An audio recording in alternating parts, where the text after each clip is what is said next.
দাদাৰ আশীৰ্বাদ লৈ আমি আমাৰ আজিৰ অনুষ্ঠানটো আৰম্ভ কৰিছোঁ। আজি আমি সকলো ইয়াত গোট খাইছোঁ এটা বিশেষ উদ্দেশ্যেৰে। এই উদ্দেশ্যটো হৈছে শ্ৰী জুবিন গাৰ্গ দেৱৰ যি আদৰ্শ চিন্তা কৰ্মৰাজি আৰু ভৱিষ্যত পৰিকল্পনা সেই সকলোখিনি আগবঢ়াই নিয়াটো যিটো এতিয়া আমাৰ সমগ্ৰ অসমবাসীৰ আমাৰ সকলোৰে দায়িত্ব হৈ পৰিছে। যোৱা 3 মাহৰো অধিক সময় আমি সকলোৱে যি স্থবিৰতা অনুভৱ কৰিছো, এতিয়া মই ভাবো সেই স্থবিৰতা বলপূৰ্বকভাৱে এৰি জীৱনটোক এটা পাৰপাছ দি আমি চলমান কৰিব সময় আহি গৈছে। সেই উদ্দেশ্যেৰে আজি আমি কেইটামান বিশেষ এনাউন্সমেণ্ট কৰিবলৈ ওলাইছো।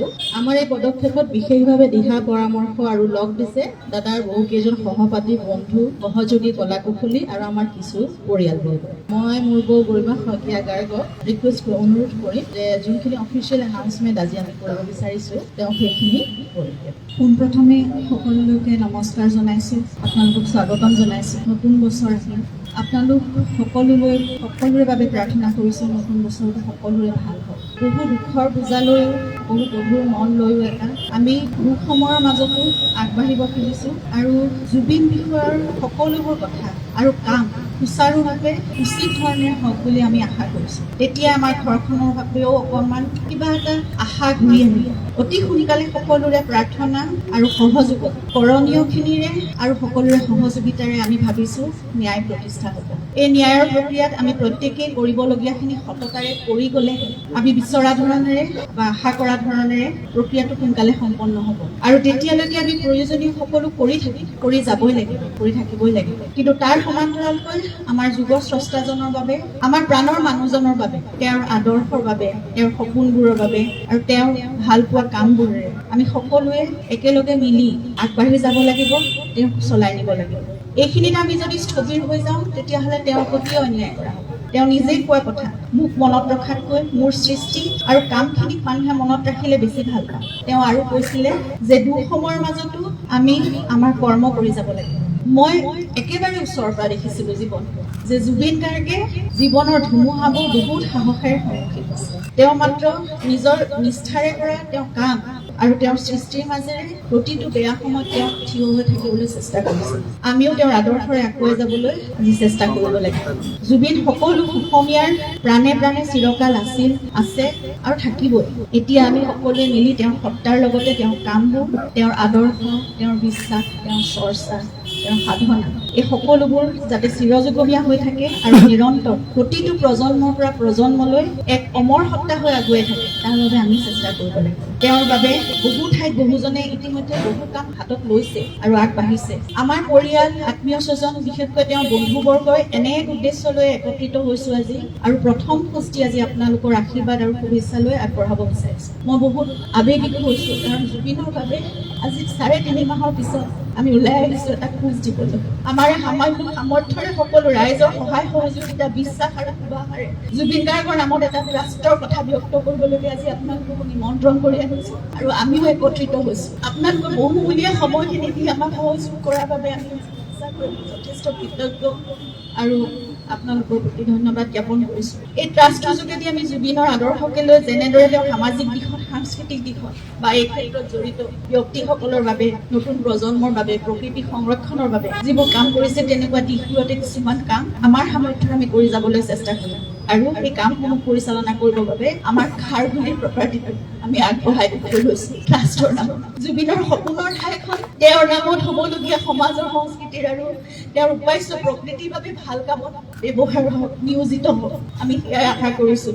আমি এতিয়া এই থকা ফ্লেটটোতে আমি থাকি যাম আগলৈ, কিন্তু খাৰঘূলিৰ সেই প্ৰপাৰ্টিটো য'ত জুবিনৰ বহুত আশা তাত জড়িত হৈ আছে, সেইখিনি জুবিনৰ নামত হোৱা সামাজিক, সাংস্কৃতিক ভাল কামবোৰ, মানুহৰ বাবে কৰা কামবোৰৰ বাবে, কাৰণ জুবিন এজন মানুহৰে মানুহ আছিল, সেই কামবোৰতে নিয়োজিত হ'ব। আমাৰ সৈতে কেইবাজনো ভাল ভাল ব্যক্তি, বিশেষকৈ বিভিন্ন ক্ষেত্ৰত নিজ নিজ কৰ্মৰে প্ৰতিষ্ঠিত জুবিনৰ স্কুল কলেজৰ বন্ধু, তেওঁলোকৰ সময়, সদিচ্ছা আৰু অভিজ্ঞতাৰে আমাৰ সৈতে জড়িত হৈ একেলগে জুবিনৰ বাবে কাম কৰি যাব বুলি আমাক সঁহাৰি জনাইছে আৰু সেইবাবে আমি যথেষ্ট কৃতজ্ঞ কৃতজ্ঞতা অনুভৱ কৰিছোঁ তেওঁলোকৰ প্ৰতি। আৰু আমাৰ সৈতে আমাৰ খুৰা শ্ৰদ্ধাৰ মনোজ বৰঠাকুৰদেৱ, আমাৰ ভাতৃ ডক্টৰ পাৰ্থসাৰথী মহন্ত দাদা তেখেত আহি আছে, শ্ৰদ্ধাৰ গৌতম শৰ্মা দাদা থাকিব, আমাক বিভিন্ন দিশত উপদেশ পৰামৰ্শই বাট দেখুৱাই আগবঢ়াই নিব। জুবিনে সদায় তেওঁ সেনাগন বুলি অভিহিত কৰা জুবিন ফেন ক্লাব থাকিব আমাৰ কামবোৰত সহায় কৰিবলৈ। এতিয়া সকলোতকৈ আমাৰ বাবে ডাঙৰ শক্তি আৰু সাহস ৰাইজ।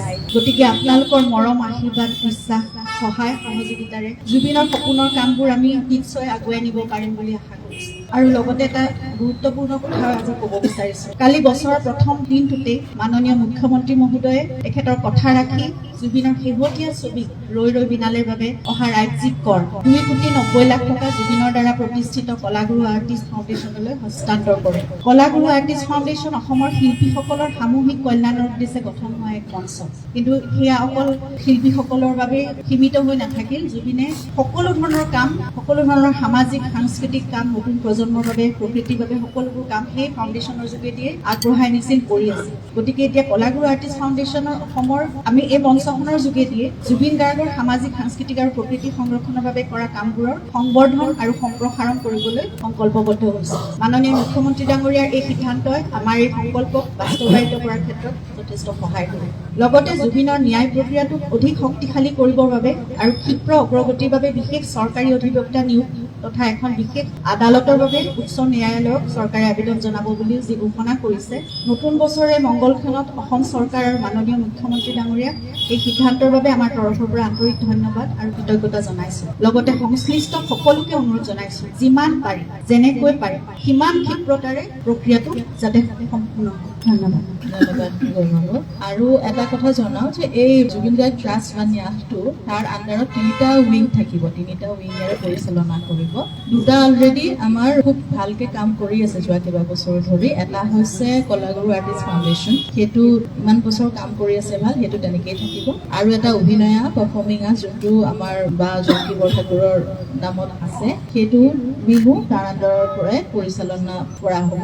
আৰু এটা নতুন আমি সংযোজন কৰিম তাত, সেইটো হৈছে ৰিচাৰ্চ উইং, যোনটোৰে আমি জুবিন গাৰ্গৰ সৃষ্টিৰাজিৰ ওপৰত, কৰ্মৰাজিৰ ওপৰত আমি ৰিচাৰ্চ ৱৰ্ক আমি আৰম্ভ কৰিম, যিমান পাৰোঁ পৰিকল্পিতভাৱে। সেইকাৰণে জুবিন গাৰ্গ ট্ৰাষ্ট এটা আমব্ৰেলা অনুষ্ঠান হ'ব, তাৰ আণ্ডাৰত 3টা উইঙত সদ্যহতে আমি এনেকে বিভিন্ন দিশত তেওঁ যেনেকে ভাল পাইছিলে সেইমতে আমি কামখিনি আগবঢ়াই নিবলৈ আশা ৰাখিছোঁ।